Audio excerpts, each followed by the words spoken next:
Memorial Day, originally known as Decoration Day, is a holiday that takes its beginnings during the American Civil War. Right there near the end, people start decorating the graves of soldiers, and eventually it morphs into Memorial Day. Well, today we decided we were going to do a bit of a tribute for Memorial Day, because Memorial Day is about those service members that died and gave their lives during combat or conflict. And we're going to go out to a national military park, Petersburg, which is where we're at right now, to a cemetery called Poplar Grove. It's out here amongst these cornfields and in the farmlands of Virginia. So while we're there, we're going to talk about not one, but two Medal of Honor recipients that are buried here in this cemetery, along with some other veterans that died and are here in the cemetery as well. And it'll bring us over to Weldon Railroad as a result. So hang tight, we'll take you on that journey.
As you walk into the cemetery here, first thing you notice is that little sign back there.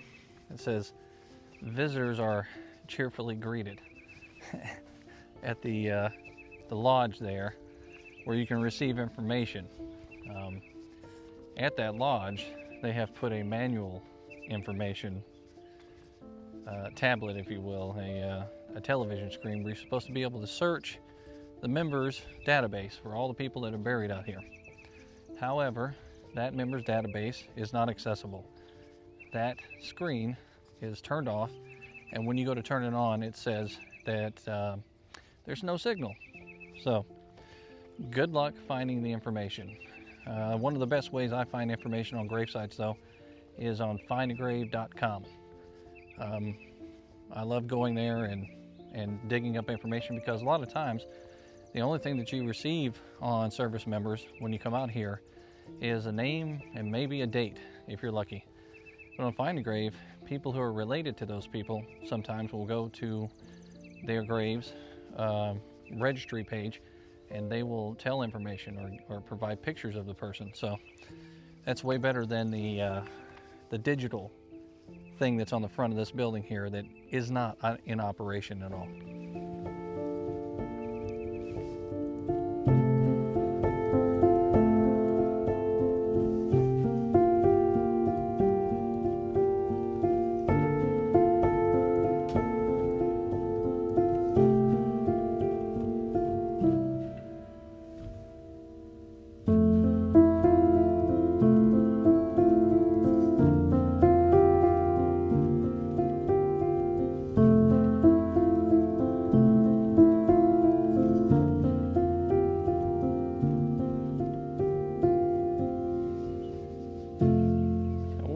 To national cemeteries like the one in Gettysburg, that's kind of like what we expect. We expect to see those big open cemeteries adorned with those graves, those placards, and monuments and things like that, to talk about the soldiers that are buried there and their particular wars that they were involved in. What we don't expect to see is 3 to 4 inches of water. We don't expect to see headstones that were standing up like this, laying flat on the ground because they were knocked over.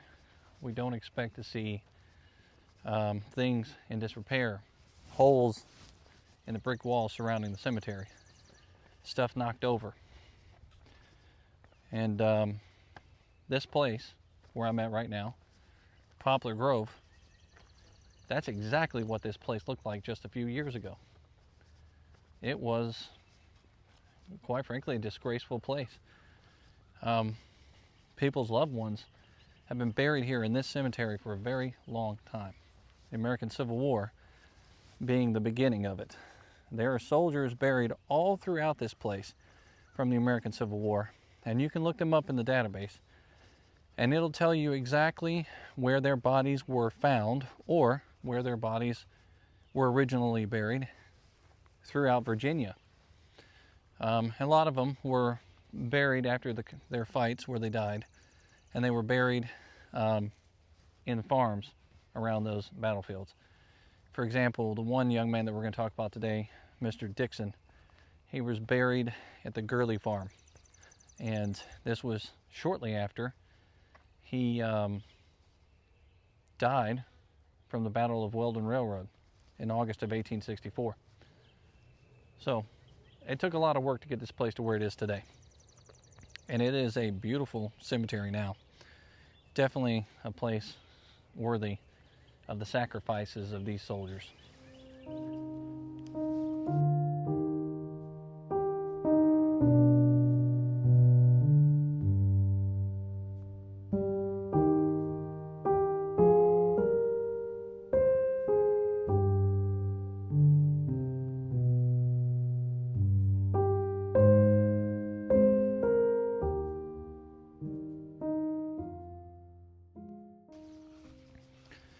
I've always been a Civil War fanatic of sorts when it comes to learning about the war, the generals, and the soldiers that fought in that war.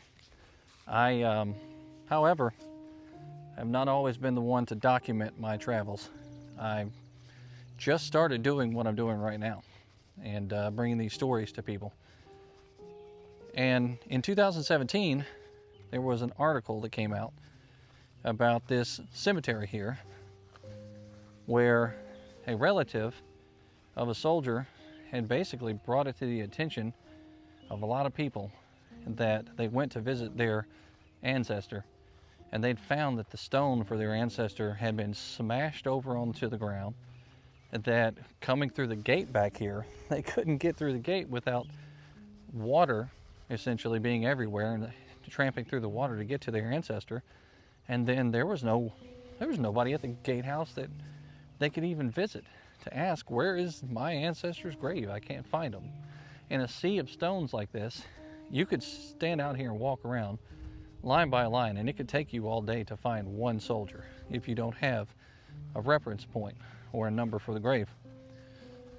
So I read that article and had talked about how that person had made a difference, about how the National Park was working in conjunction with that person and with Capitol Hill, and they had received a large amount of money to upgrade these cemeteries out here.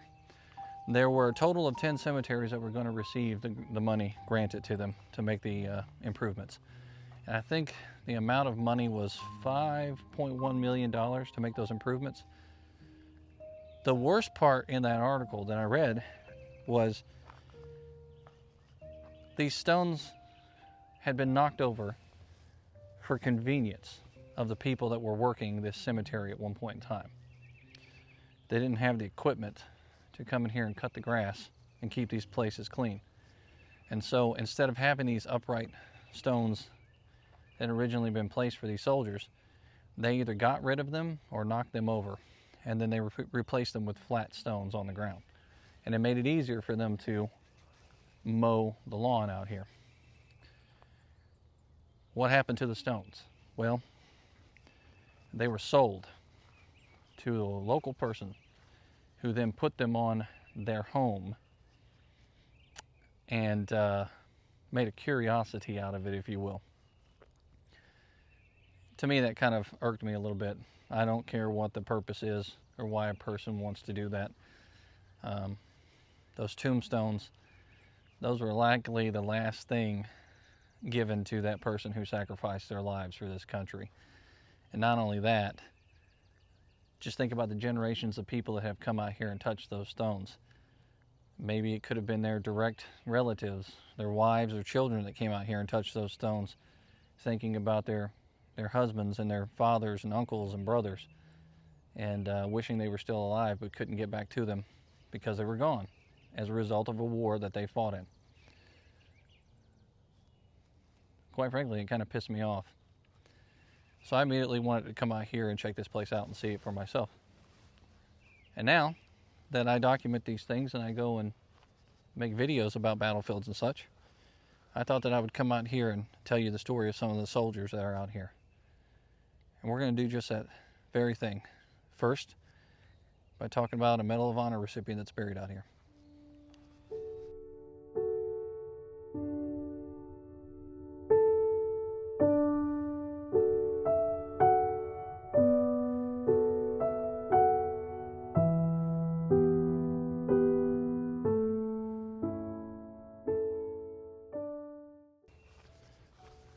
Now, the first soldier we're going to talk about out here is HM Hardenberg. And he was a store clerk from Illinois. And he just happens to be buried right here in this plot right here. Hardenberg, Medal of Honor recipient. It's pretty amazing to see something like this in any cemetery. I've been fortunate enough to be able to meet actual Medal of Honor recipients before. It's kind of a rare thing because the majority of them die in order to receive that Medal of Honor. Him, in particular, he did not die to receive the Medal of Honor. He received the Medal of Honor for something that did not cost his life. Unfortunately, it was after he received the recommendation from his commanding officer for the Medal of Honor that he ends up dying during the American Civil War.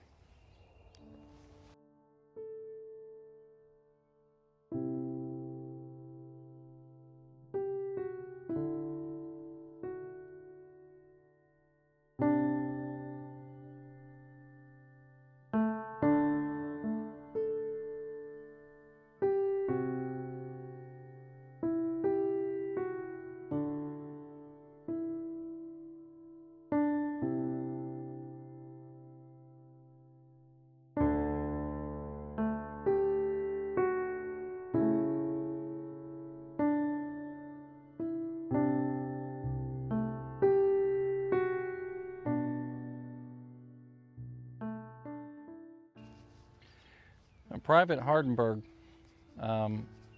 ends up enlisting in the Union Army in 1861, in August 15th of 1861, as a matter of fact. And he ends up fighting subsequently in the Shenandoah Valley campaign against General Jackson, of all people. So you know he was a hardened soldier by the time 1864 comes around. His unit actually ends up participating in the siege of Charleston as well in 1863. And then 1864 hits, and he is in Henrico County, Virginia. His unit is preparing for an attack. They're going to assault Confederate earthworks. Hardenberg is actually carrying the colors for his unit. He has them in hand, and he is charging valiantly towards those Confederate earthworks and doing everything that he can to breach those earthworks. He finally reaches the position of the 10th Alabama, and he looks to a fellow soldier to his left, and he reaches over and he hands that soldier his colors. Now, that's something that normally doesn't happen, but this particular soldier, he had his temper up, and he wanted to jump over those earthworks and engage with the enemy directly. So he does so, at the cost or the risk of his own life. He jumps into the pit with the 10th Alabama, and he starts fighting hand-to-hand combat with the color bearer of the 10th Alabama. As a result, he receives a very serious wound there in those trenches, but he comes out of it with the 10th Alabama's flag. He returns that flag to his commanding officer, who then recommends him for the Medal of Honor. General Birney, as a matter of fact, ends up recommending him for the Medal of Honor, and not only that, to be a lieutenant of the 36th Illinois USC team. Well, this soldier moves on. Just a few days later, he ends up in Petersburg, in the trenches there, as a private on picket duty. While he is on picket duty, a Confederate sharpshooter takes aim at him, and his aim is true. He hits the soldier and he kills him out here, August 24th of 1864. And that was the end of HM Hardenberg's life. He dies out here in Petersburg, and he's buried where he was killed. Eventually, his body is moved from his grave, and he is brought here to Poplar Grove to be buried with honors as a Medal of Honor recipient here in this graveyard. It's one heck of a story to think about. And the countless other men that are behind me here, the nameless men too, that are out here in this grave yard, no doubt probably had similar situations throughout their time in the American Civil War and other wars, other conflicts, that they were just as brave. They just weren't recognized for it like Hardenberg was. Hoorah, Medal of Honor recipient Hardenberg.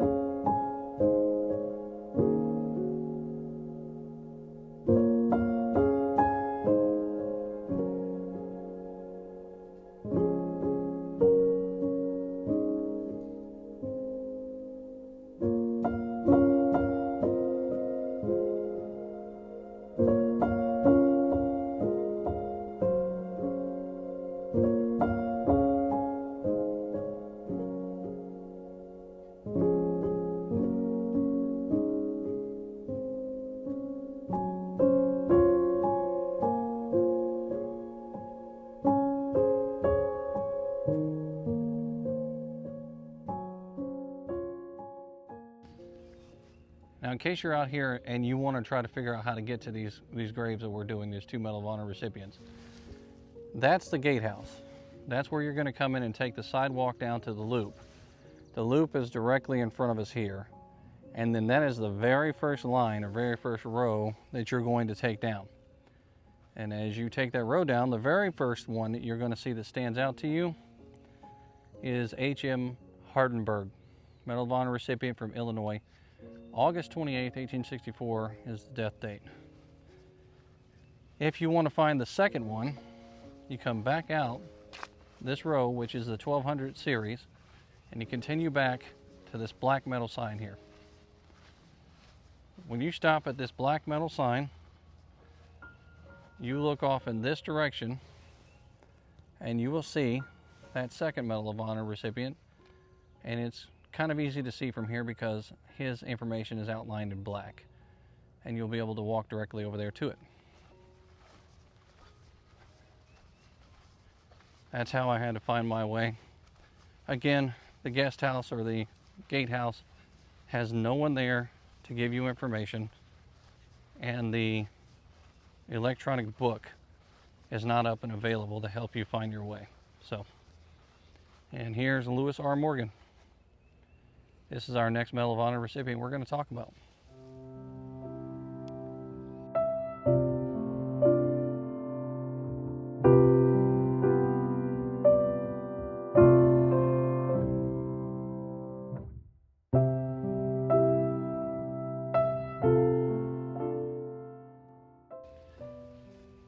Back here is Lewis R. Morgan, or at least what's left of him, and his headstone's there, indicating that he's a Medal of Honor recipient from the American Civil War.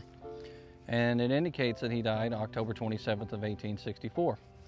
If you know anything about the American Civil War, then you know October of 1864, there was a pretty significant battle taking place out here in Virginia. It was called Hatcher's Run. He was not awarded the Medal of Honor for Hatcher's Run, but in fact, he was awarded the Medal of Honor for the Battle of Spotsylvania. You see, Morgan, just like our last Medal of Honor recipient, charged some earthworks, and he charged valiantly.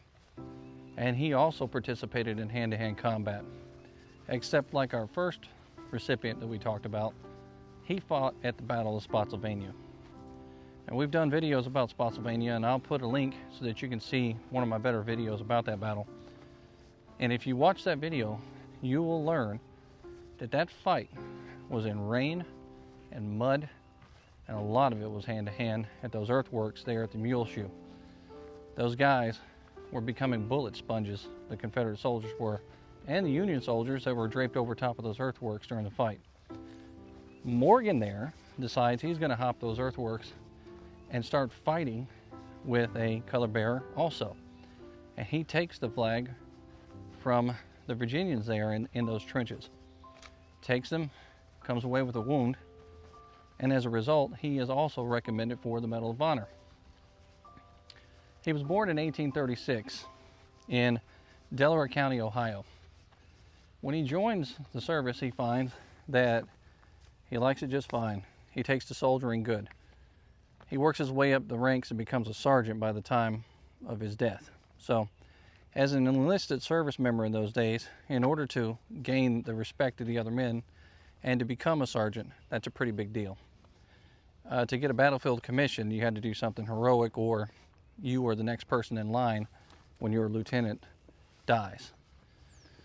For you to become a sergeant, though, you have to gain the trust of your lieutenant, you have to gain the trust of the men that are around you, and you have to work your tail off in order to do it.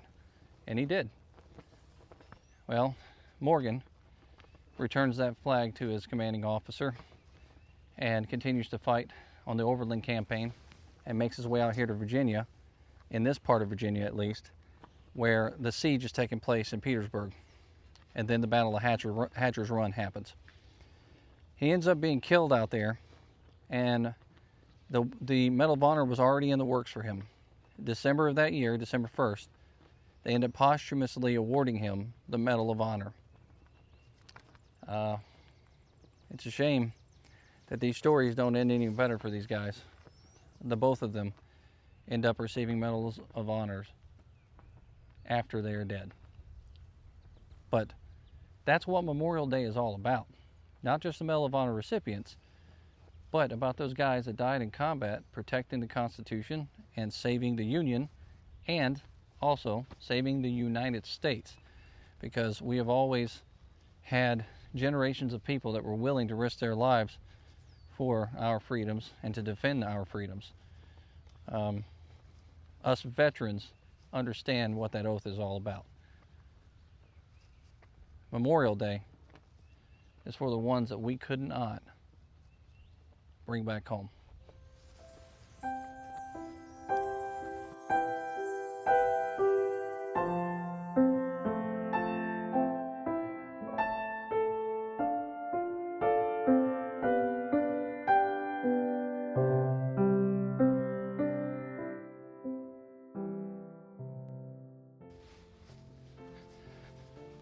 Now, the next service member we're going to memorialize here in this video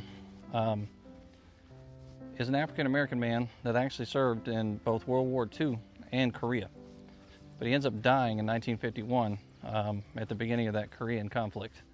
So it's pretty neat information about him. We'll take you over here to the grave so you can see, and I'll point out how to get to that grave.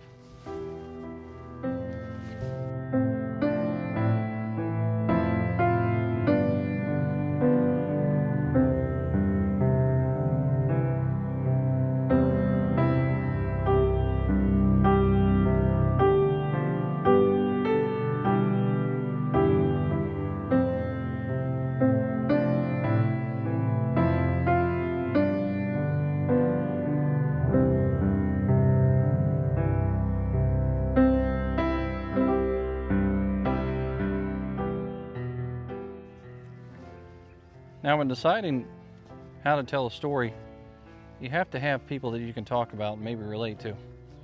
And I've been a sailor for a long time. and I was a chief at one point in time in my life. And I like telling stories about sailors. And that's exactly who I'm going to tell you about right now. He was a veteran of not only World War II, but he was a veteran of the Korean War. And he ends up dying somehow, some way, mysteriously in 1951. I'm not quite sure how. After digging up records on him, there's really nothing to indicate why or how he died. I'll have to do some more searching, and then maybe in the future we can do a better video specifically about this man to tell his story even better than we're telling it right now.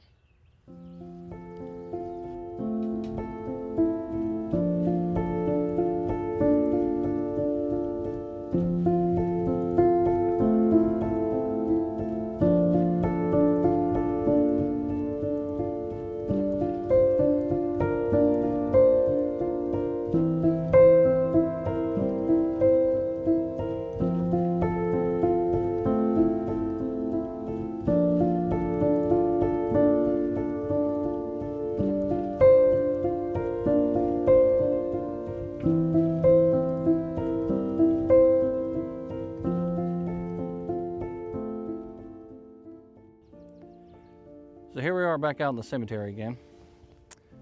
Hardenberg's grave is over there. If you go 3 rows up to the large gap in the middle here, and as you're walking back towards the exit, you take a left down this large gap. You will find Mr. Freddy Scott Pope.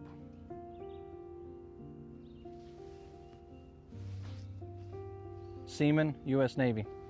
World War II and Korea vet. Died February 16th, 1951.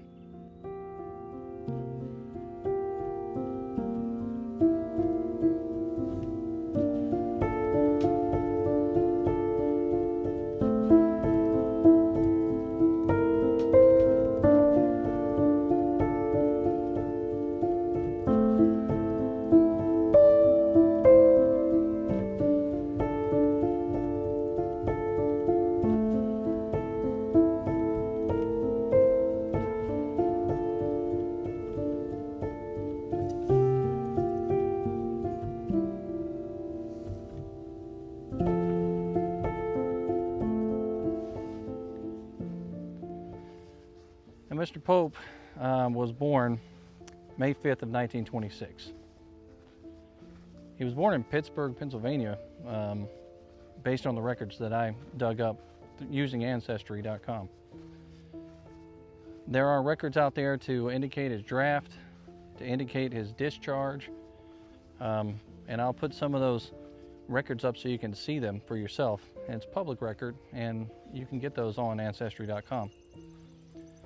According to the Census Bureau, before he came into the Navy for World War II, he was living at home with his mother, Bessie. The only 2 people listed on that document was him and his mother. So that means that he was living at home without his father. I don't know why.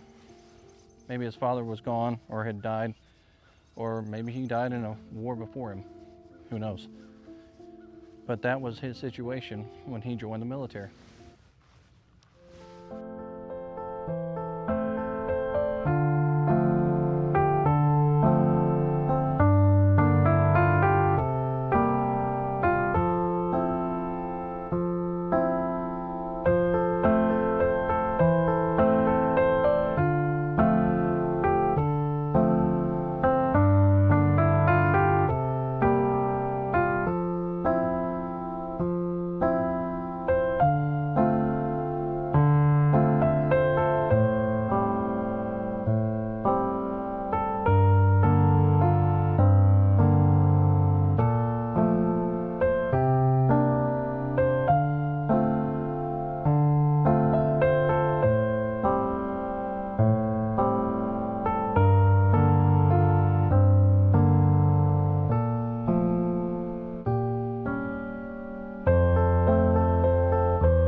his record that talks about him being discharged. It is a draft registration card, another registration for the draft, if you will. And Mr. Pope himself filled that registration out. And it puts on that document that he was discharged from the military on or about 1946 from the United States military, which means he survived World War II and ends up being discharged honorably just to go right back into the military. There's other documents that point to the fact that he married a woman named Virginia Carey Parham, I believe is her last name, and he ends up moving to Norfolk, Virginia from Petersburg. He moves out there with her and ends up having 2 children with him as a couple, and they're living the typical military life out there in Norfolk, and somehow he ends up overseas in Kobe, Japan. That's when things kind of turn bleak for Mr. Pope.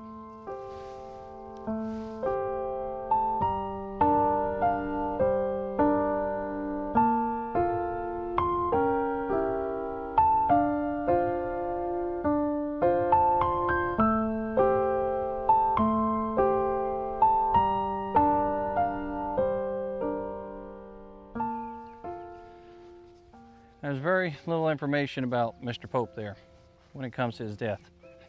But there are documents to show that not only was his mother notified about his death, and actually lists the address where his mother lived and where he lived as a young man before joining the military.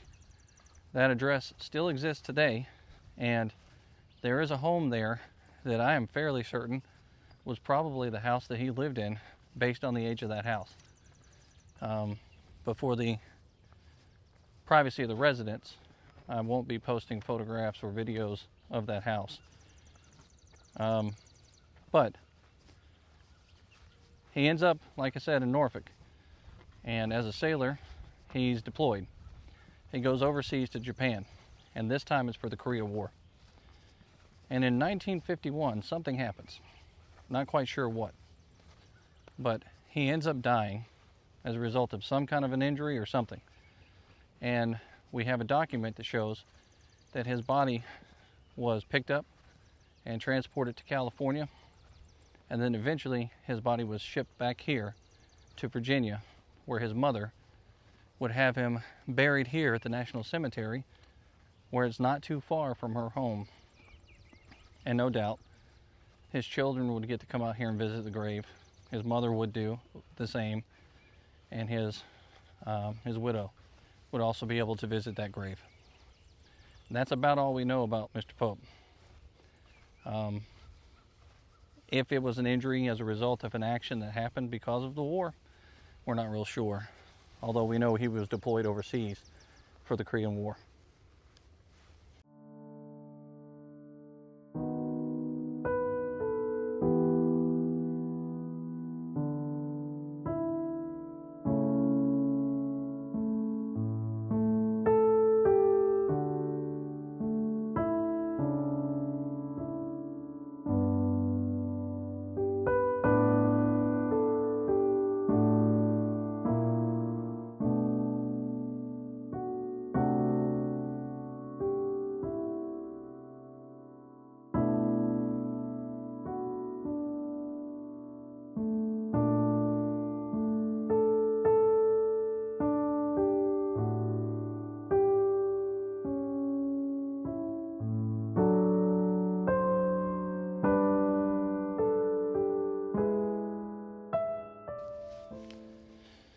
So as I rest under the shade of the tree here in this cemetery, the last little bit of information that I know about Freddy Scott Pope was a newspaper article that I found that his mother had printed in 1953, in February of that year.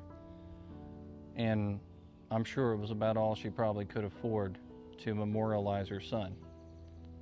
But the words are so poignant, so sweet, and to the point.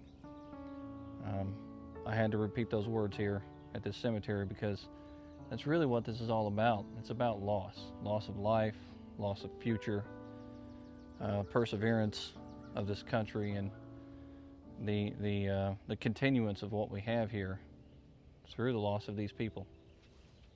And his mother wrote, "In loving memory of my son, Freddy Scott Pope, who passed away 2 years ago, February 19th, 1951.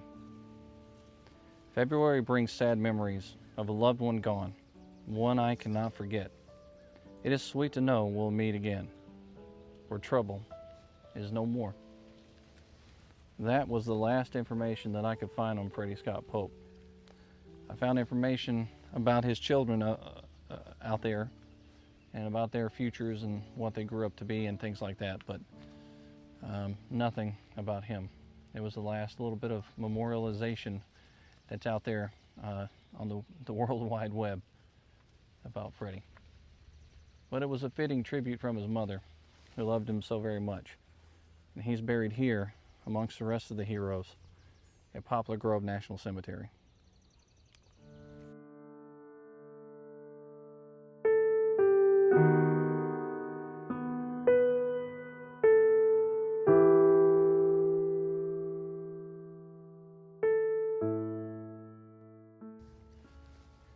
Now, in this cemetery, you kind of come across, some basic stuff that you would expect in most cemeteries, and sometimes you come across some stuff that's pretty unique that you don't expect. This is a national cemetery, primarily for American Civil War soldiers, and some of the veterans of the American Civil War and World War II, World War I, veterans of Vietnam, veterans of Korea. And a lot of these national cemeteries stopped accepting graves or soldiers and sailors and Marines in the 1960s and 1970s.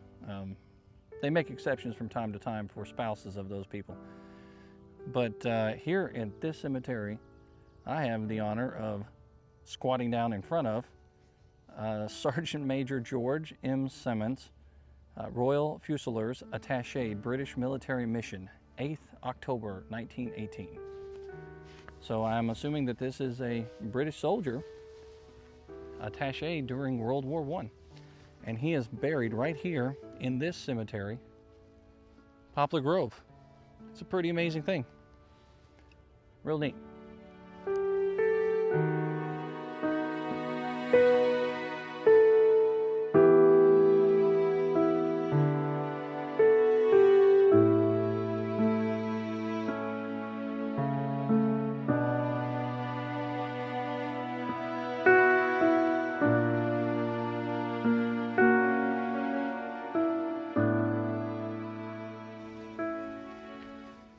Last but not least, our story brings us to James Dixon from Maryland. And he's the reason why I started this story in the first place, because I read that article and it had a picture of James Dixon. We'll put that picture up here in the video so you can see what he looked like as a young man. James Dixon is buried out here at grave marker 3155, kind of off in the back corner of the cemetery. And if you look behind me here, the flagpole, roughly right about there. Yep, you can see it right there. Walk straight on back and you'll find his grave. Now, this story, though it can be told here in the graveyard, I'm not going to tell in the graveyard, because not too far from here is where James Dixon actually fell. He was in the Battle of Weldon Railroad. There is a fort that's out there where the battle took place out near that area. The National Park has that fort saved and preserved. And the American Battlefield Trust has land around the area that's also saved and preserved from being destroyed from the battlefield. We're going to go out there and we're going to talk about the actions that took his life during the American Civil War and why he's buried here and how come all of this ties together. It's a really neat story. So we're going to leave here. We're going to head on over to the battlefield.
The Battle of the Weldon Railroad, also known as the Battle of Globe Tavern, took place from August 18th to August 21st, 1864, during the American Civil War as part of the Petersburg Campaign.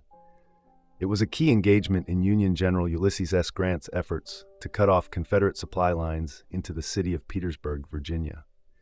Union forces, commanded by Major General Gouverneur K. Warren of the 5th Corps, moved to seize and destroy portions of the Weldon Railroad, a vital Confederate supply line running south from Petersburg to North Carolina. Capturing this railroad would tighten the Union siege on Petersburg and strain Confederate General Lee's ability to sustain his army. On August 18th, Warren's troops successfully occupied a section of the railroad near Globe Tavern. In response, Confederate forces under General Beauregard and Lieutenant General Hill launched repeated attacks over the following days to dislodge the Union troops. Despite initial Confederate success in pushing back some Union lines, the Federals held their ground and fortified their position. By August 21st, the Confederates ceased their assaults, unable to reclaim the railroad. The Union victory permanently severed this crucial Confederate supply line, dealing a significant blow to Lee's army. The battle cost the Union about 4,300 casualties and the Confederates approximately 1,600, but the strategic gain was significant for the Union. The Battle of the Weldon Railroad marked another step in the Union's strategy of attrition, contributing to the eventual fall of Petersburg and Richmond in 1865.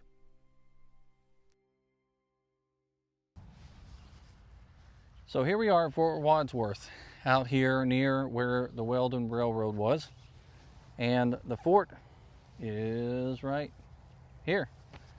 Yeah, from the ground looks like a bunch of dirt clumped up with grass on top.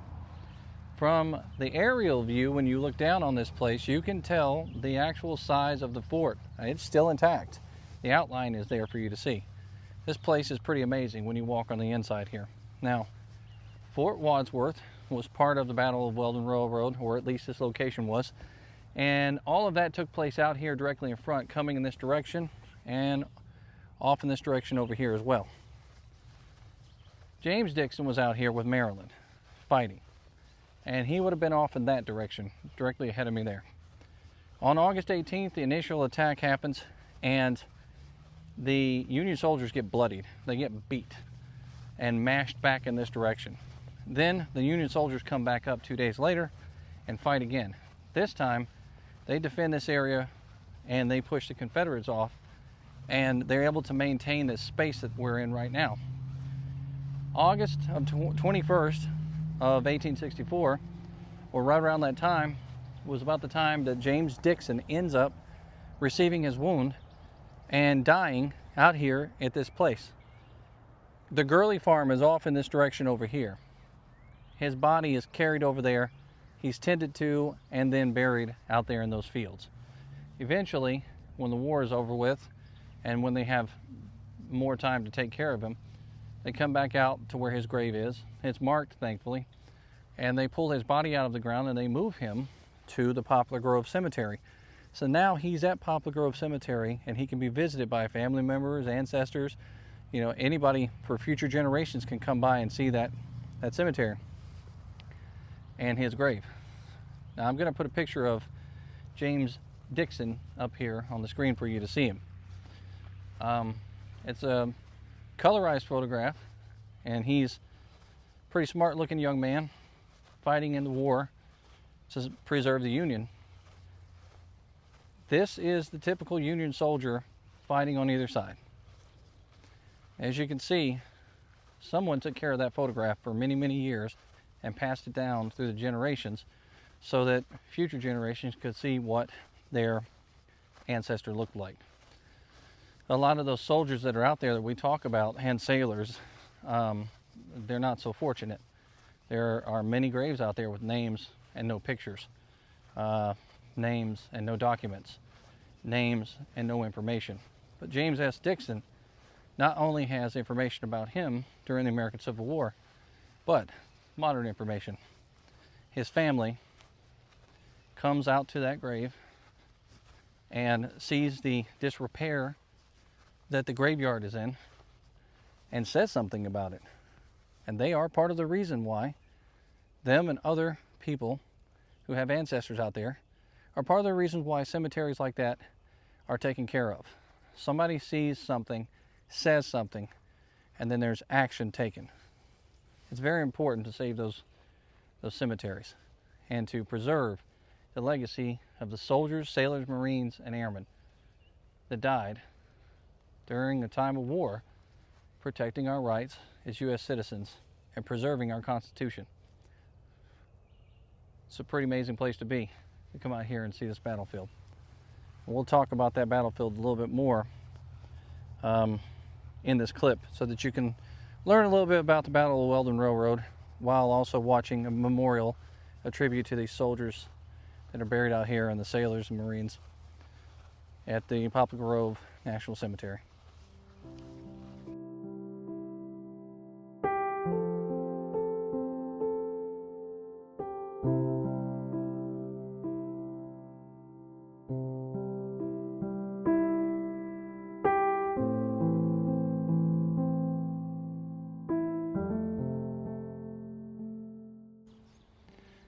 If you've never been out to Fort Wadsworth out here in Petersburg, you got to come check this place out.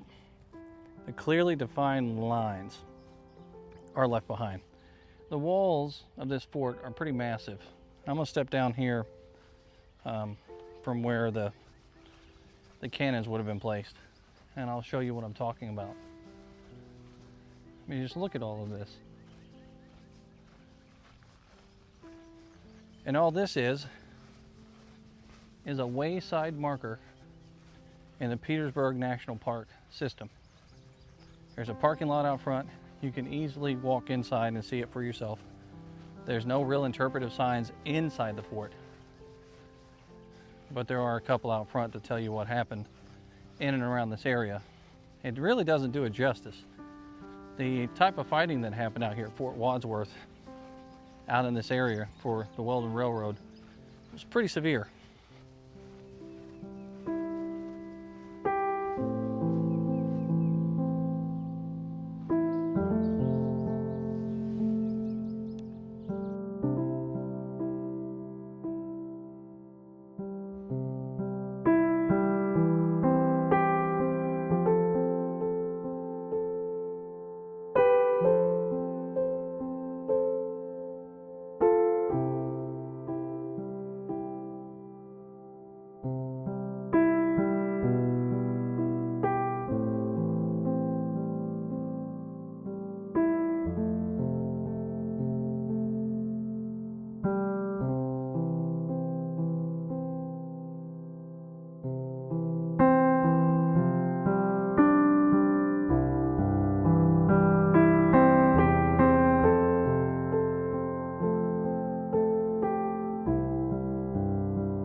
I can't thank you enough for joining us out here at Poplar Grove National Cemetery. And I charge you to come out here and see it for yourself if you ever get the chance, especially if you are from Virginia. There's no reason why you shouldn't come out here and see it. These places always fill the soul with something special. And I carry with me these memories. The memories of these people. Until next time, this is History with Waffles.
The neighing troop, the flashing blade, the bugler's stirring blast, the charge, the dreadful cannonade, the din and shout are past.